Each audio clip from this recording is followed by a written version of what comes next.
Hello guys, कैसे हो आप सब? आई होप आप सब बढ़िया होंगे। तो आज हम स्टार्ट करने जा रहे हैं एनसीईआरटी क्लास 11 व्यावसायिक अध्ययन यानी बिजनेस स्टडीज़ का चैप्टर 5 संयुक्त हिंदू परिवार व्यवसाय। तो स्टार्ट करने से पहले मैं आपको बता दूं कि इससे पहले के 4 चैप्टर्स की वीडियो अपलोड कर चुकी हूं। जिसने अभी तक नहीं देखी है वो जाके देख सकते हैं। तो हम स्टार्ट करते हैं। तो मैंने आपको पहली वीडियो में बताया था कि जो व्यवसाय शुरू करता है यानी व्यक्ति जो व्यवसायी होता है, जब वो व्यवसाय शुरू करने के बारे में सोचता है तो सबसे पहले क्या वो सोचता है कि वो किस तरह का व्यवसाय स्टार्ट करे, यानी प्राइवेट करे या पब्लिक करे या मिक्स करे। ठीक है, तो हम अभी शुरू कर रहे थे प्राइवेट का, जिसमें हमने पहली वीडियो में पढ़ा एकाकी व्यापार क्या होता है, जिसमें एक अकेला व्यक्ति व्यवसाय चलाता है, पूरा मैनेज अकेला व्यक्ति ही करता है, सारी पूंजी एक अकेला व्यक्ति लगाता है, जितना भी लाभ होता है जितनी भी हानि होती है वो अकेला व्यक्ति ही उठाता है। ठीक है, तो आज हम पढ़ेंगे संयुक्त हिंदू परिवार यानी जॉइंट हिंदू फैमिली।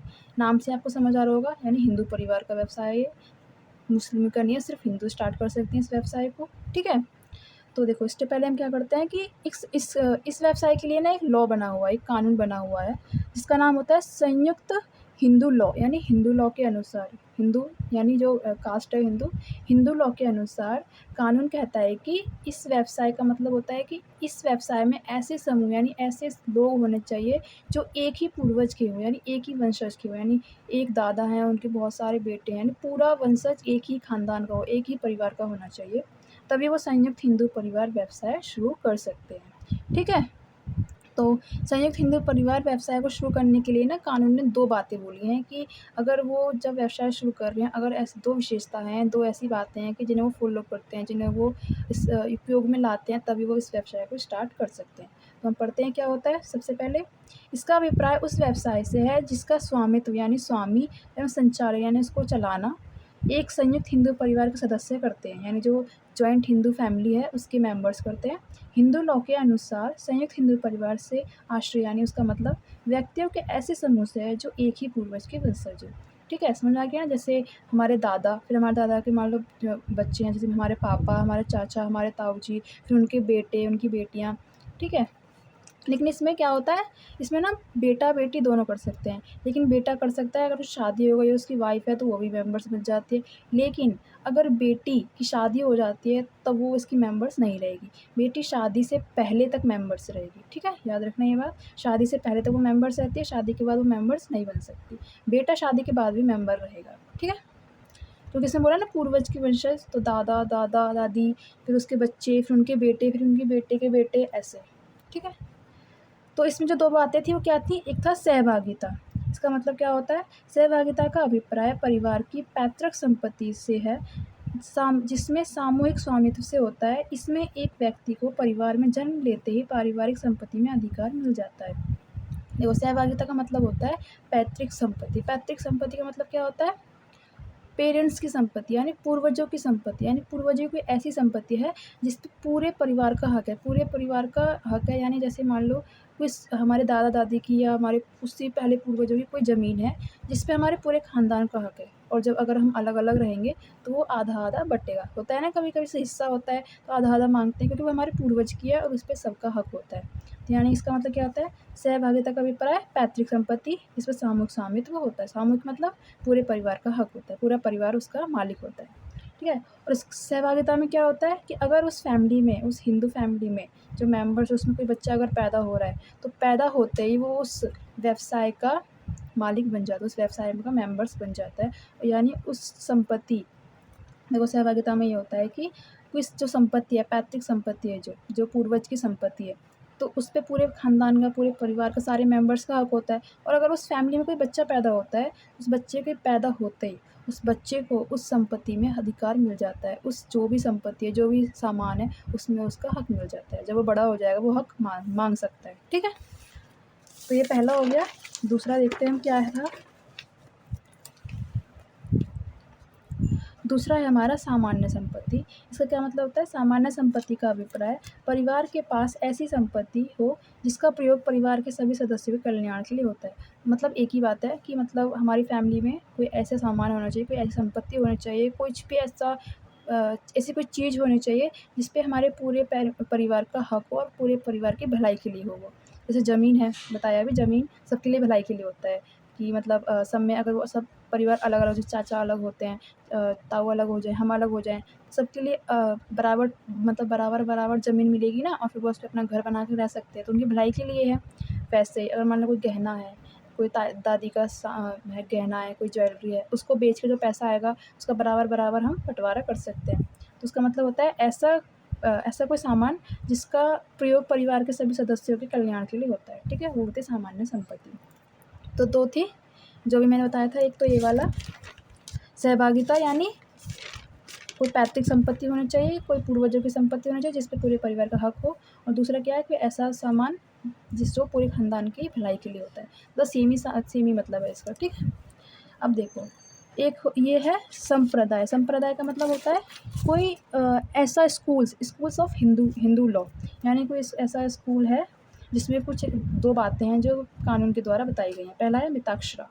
मिताक्षरा वह संप्रदाय है, संप्रदाय यानी कोई फर्म हो सकती है जो ये बात बोलती है कि जो असम, बंगाल और उड़ीसा के कुछ भागों को छोड़कर, यानी असम, बंगाल और उड़ीसा के कुछ हिस्सों को, यानी पूरा असम या पूरा बंगाल या पूरा उड़ीसा नहीं, कुछ हिस्सों को छोड़कर समस्त भारत में है, पूरे इंडिया में है, और इसके अनुसार पुत्र के जन्म होते ही, यानी बेटा पुत्र के जन्म होते ही वह पिता के साथ पूर्वजों की संपत्ति में अधिकार प्राप्त हो जाता है।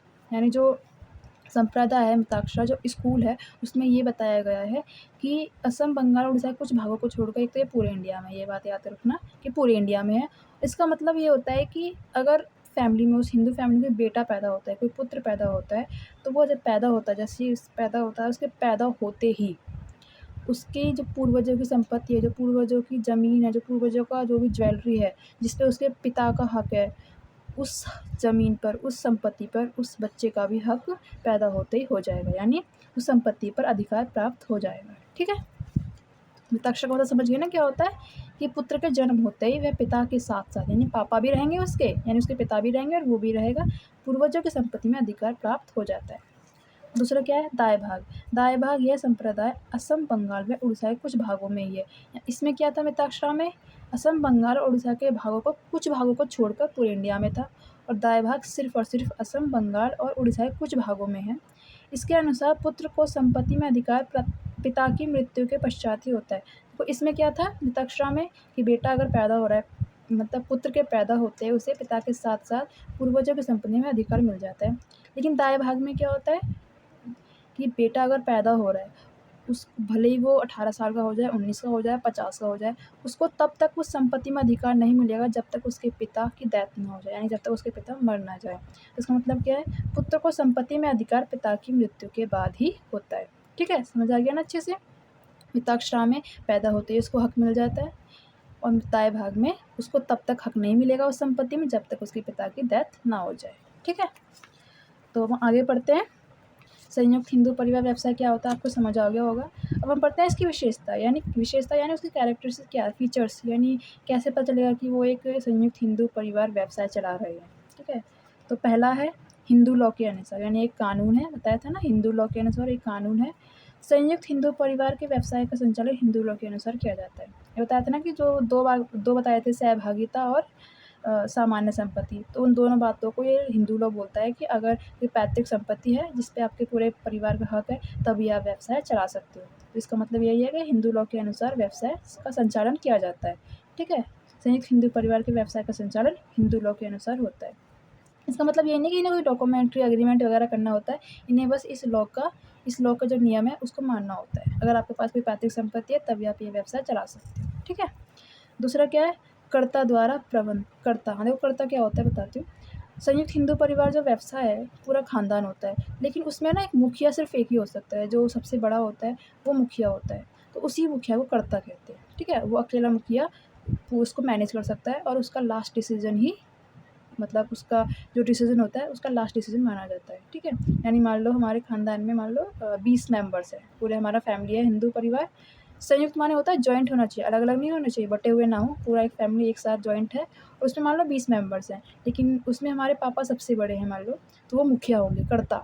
और हम वो सबसे डिसीजन पूछेंगे वैसे तो, कि इसमें हम ये शुरू करने जा रहे हैं, ये माल स्टार्ट कर रहे हैं, नया माल, लेकिन लास्ट डिसीजन कर्ता का माना जाएगा, मुखिया का माना जाएगा। ठीक है, मैम जो मुखिया होगा, जैसे घर में पापा की बात लास्ट मानी जाती है, कुछ अगर नया सोचते हैं तो वैसे ही।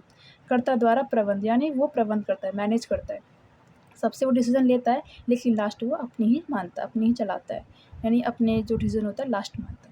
कर्ता द्वारा प्रबंध। संयुक्त हिंदू परिवार व्यवसाय का प्रबंध साधारणतः परिवार के वरिष्ठ सदस्य द्वारा किया जाता है।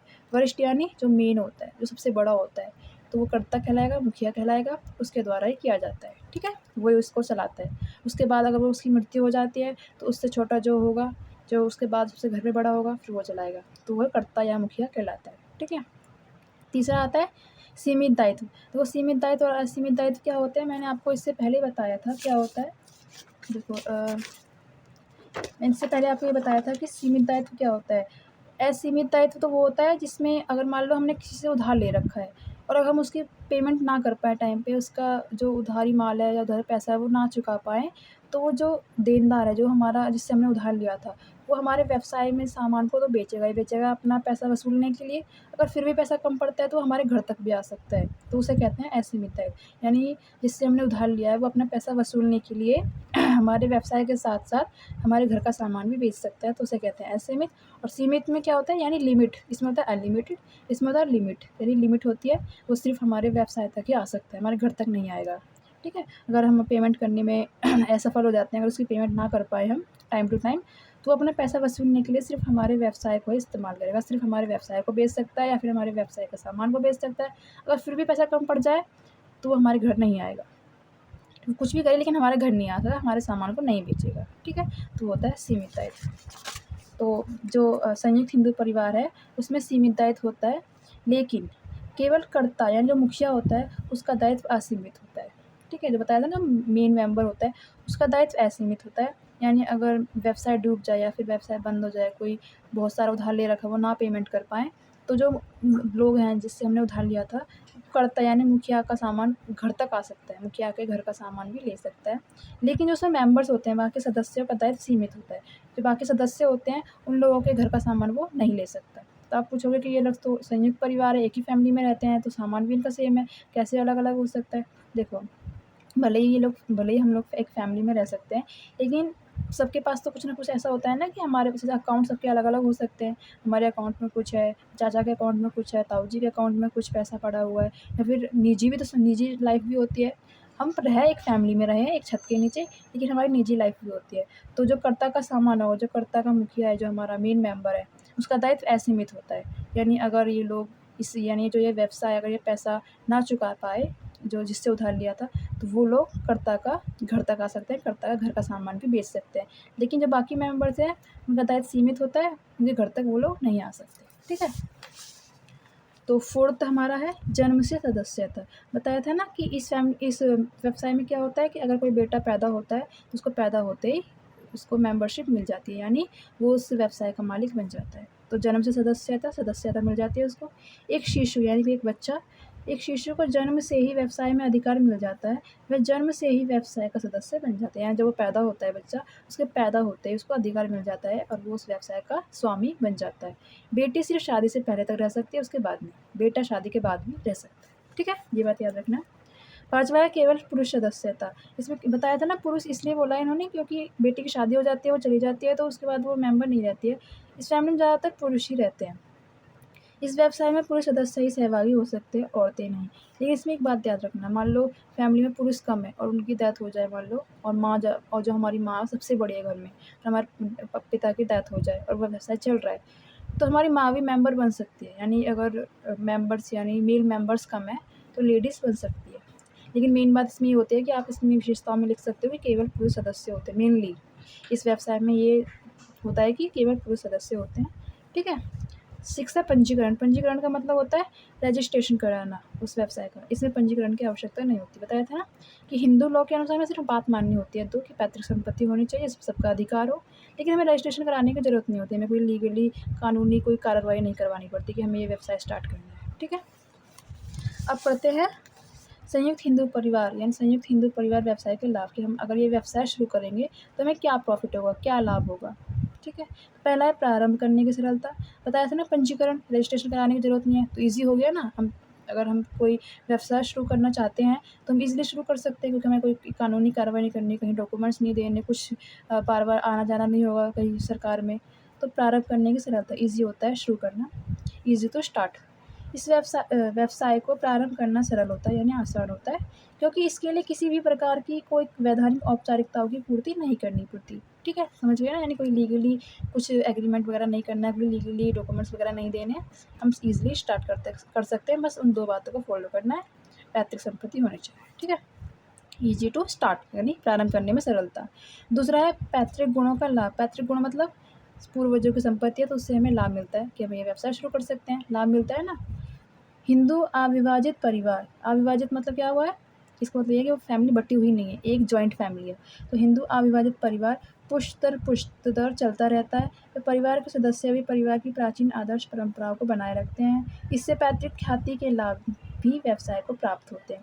पुश्त दर पुश्त मतलब जनरेशन टू जनरेशन, दादा के बाद बेटा, बेटा के बाद फिर उसका बेटा, फिर उसके बेटे के बाद उसका बेटा, यानी पुश्त दर पुश्त यानी जनरेशन टू जनरेशन। इसका मतलब यह है कि व्यवसाय चलता रहता है। अगर मान लो दादाजी मर गए हैं तो उनका बेटा शुरू कर सकता है, बेटा मर जाए तो फिर उनका बेटा स्टार्ट कर सकता है। तो मतलब ज़रूरी नहीं है ये व्यवसाय ख़त्म हो, ये व्यवसाय कभी ख़त्म नहीं होता, चलता रहता है। जब तक सारे मेंबर्स ये ना चाहें कि इस व्यवसाय को ख़त्म करना है, तब तक ये व्यवसाय चलता रहता है। ठीक है? और जो हमारी पुरानी संपत्ति है, मान लो हम जब व्यवसाय चला रहे हैं, क्यों चला रहे हैं? क्योंकि हमारे पास पैतृक संपत्ति है, हमारे पूर्वजों की संपत्ति है, तो उसकी आदर्श परंपरा को भी हम बनाए रखते हैं। हमारे दादा ने उसकी परंपरा को बनाए रखा, फिर हमारे पिता ने बनाया, पिता के बाद बेटे ने, बेटे के बाद उसके बेटे ने, तो आदर्श परंपराएँ बनी रहती हैं उस पैतृक संपत्ति की। और इससे क्या होता है? ख्याति, इससे पैतृक ख्याति के लाभ भी व्यवसाय को प्राप्त होते हैं। ख्याति मतलब होता है गुडविल, गुडविल यानी इमेज अच्छी होती है, पहचान अच्छी बनती है। जैसे मान लो बहुत सालों से हमारे दादा से भी पहले पूर्वजों से वो व्यवसाय चल रहा है, बिज़नेस स्टार्ट है, उसी पैतृक संपत्ति के आधार पे उसी नाम से चल रहा है। तो लोग ये सोचते हैं ना कि ये कितना पुराना बिज़नेस है, दादा ने चलाया, फिर उसके दादा ने चलाया, फिर बेटे ने, फिर अब इस बेटे ने। तो एक अच्छी इमेज बन जाती है, एक अच्छी पहचान बन जाती है, यानी कि अच्छी ख्याति के लाभ भी होते हैं। यानी फिर लोग ग्राहक ज़्यादा आने लगते हैं कि हाँ, ये तो पुराना बिज़नेस है, अच्छा माल भी है, इसमें पुरानी आदर्श परंपराओं को भी मानते हैं, यानी इनकी जो इमेज है वो अच्छी बन जाती है। ठीक है? जन्म से सदस्यता, बताया था ना, पैदा होते ही बच्चे को उसमें अधिकार मिल जाता है संपत्ति में। इसमें बच्चे के पैदा होते ही वह व्यवसाय का सदस्य बन जाता है। ये आपको समझ आ गया होगा, कई बार पढ़ा है हमने। ठीक है? तो अगला है सीमित दायित्व। तो लाभ है, हम लाभ पढ़ रहे हैं, तो लाभ में सीमित दायित्व का मतलब क्या होता है? लिमिट होता है कि हमारे घर तक नहीं आ सकते। तो ये मेंबर्स जो हैं उस फैमिली के, कर्ता नहीं, सिर्फ मेंबर्स। कर्ता का तो असीमित दायित्व होता है ना, घर तक भी आ सकते हैं वो लोग।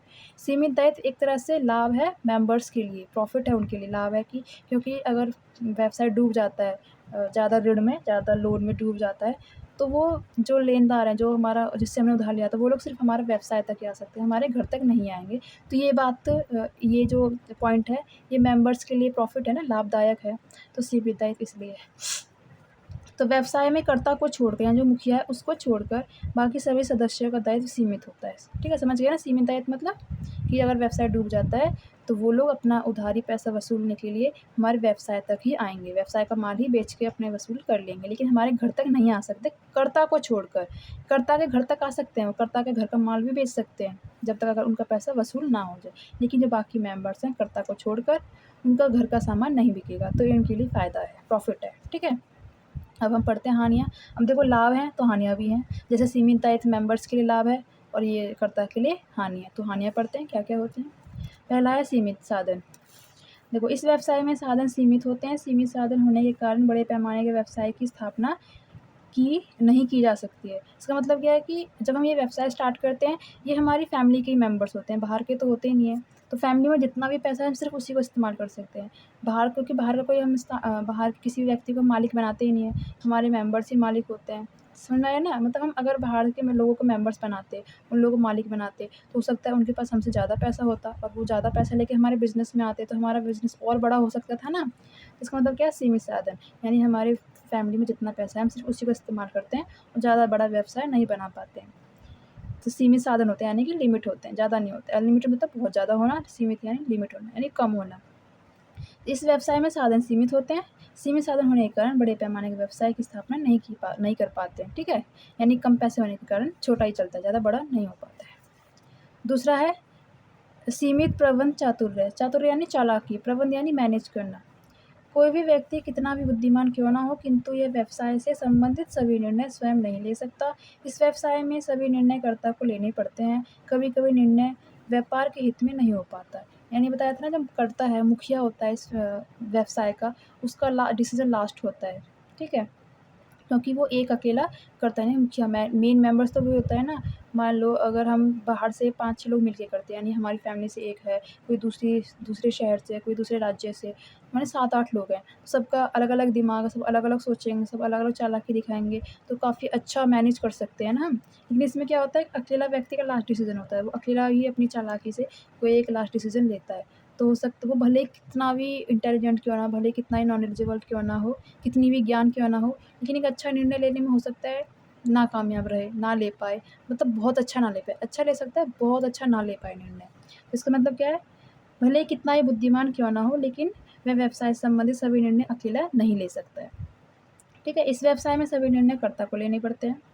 कभी-कभी निर्णय व्यापार के हित में नहीं हो पाता है। मतलब कभी-कभी जो व्यवसाय है हमारा, उसमें जो निर्णय लेना चाहिए कि जिससे ज़्यादा प्रॉफ़िट हो, वो नहीं ले पाता है। इसका मतलब क्या है कि इस जो व्यवसाय है, ये संयुक्त हिंदू परिवार व्यवसाय, इसमें भले ही सारे मेंबर्स होते हैं, लेकिन जो एक कर्ता होता है, इसमें मेन मेंबर्स होता है, वो लास्ट डिसीज़न लेता है। इसलिए जो बाकी मेंबर्स हैं ना, ये सोचते हैं कि डिसीज़न तो उसको ही लेना है, मेन मेंबर्स को, तो वो जो बाकी मेंबर्स वो अपनी निजी लाइफ़ में ज़्यादा बिज़ी रहते हैं। तो इसलिए जो मेन मेंबर्स है, जो कर्ता है, उसके पास सारा भार आ जाता है, सारा वज़न उसके पास आ जाता है, डिसीज़न लेना, ज़्यादा प्रॉफ़िट कमाना, कैसे कमा सकते हैं, वो सारे डिसीज़न अकेले लेता है। सारा पूरा भार उसके पास आ जाता है ना, तो वो एक अच्छा डिसीज़न नहीं ले पाता है। इसका मतलब क्या है, सीमित होता है, लिमिट होता है, ज़्यादा नहीं ले पाता है, ज़्यादा चालाकी से वो एक अच्छा मैनेज नहीं कर पाता है। ठीक है? सीमित, प्रबंध, चातुर्य।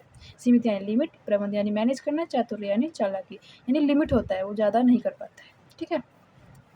तीसरा है असीमित दायित्व। देखो, जो सीमित दायित्व क्या था, सीमित दायित्व में घर तक नहीं आ सकते, तो वो मेंबर्स के लिए क्या था, लाभ था।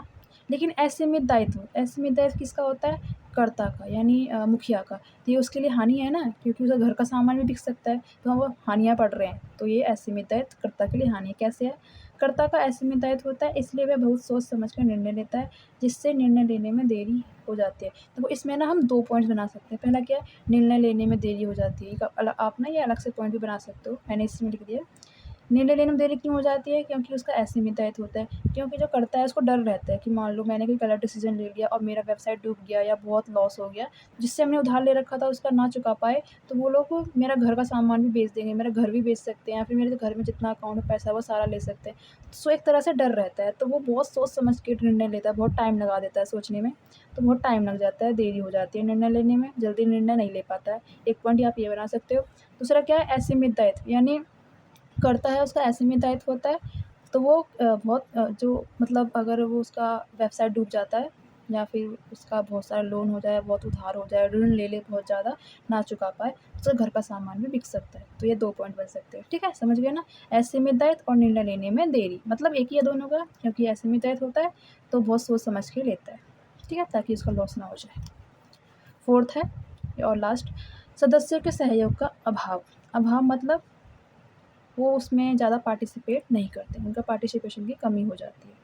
तो इसका मतलब सहयोग यानी उनको पार्टिसिपेट करना, उनका साथ चाहिए, नहीं दे पाते हैं। क्योंकि अगर हम व्यवसाय कर रहे हैं, सबका साथ होगा तभी तो हम ज़्यादा से ज़्यादा प्रॉफ़िट कमा पाएँगे ना। लेकिन इस व्यवसाय में क्या होता है, ज़्यादा साथ नहीं मिल पाता है।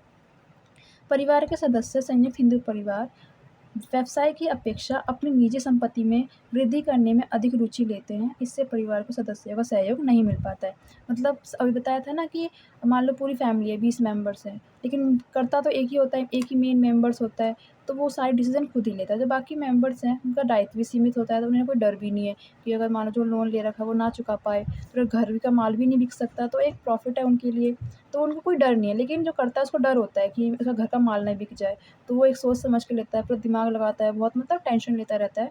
लेकिन बाकी मेंबर्स को कोई टेंशन नहीं होती। वो अपनी निजी लाइफ़ यानी जो उनका पर्सनल लाइफ़ है, उसकी ज़्यादा से ज़्यादा पैसा बढ़ाने की सोचते हैं कि हमारा पर्सनल लाइफ़ बढ़ जाए। मान लो अचानक से कोई बच्चा बड़ा होके बोल दे कि मुझे इसका मेंबर नहीं बनना। मान लो जो हमारा मेन मेंबर है, वो सारी संपत्ति को बाँटने की बात करे, तो उनकी लाइफ़ में ज़्यादा पैसा होना चाहिए। वो ये सोचते हैं कि हमारे पास पर्सनल लाइफ़ में ज़्यादा पैसा हो, ज़्यादा सामान हो, अच्छा घर हो।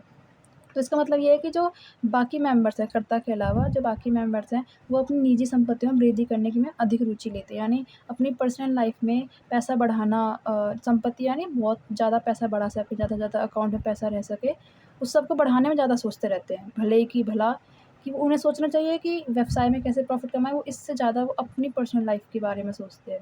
क्योंकि कर्ता ही सोचता रहता है, तो इसलिए कर्ता को बाकी सदस्यों का सहयोग नहीं मिल पाता, यानी सदस्यों के सहयोग का अभाव रहता है।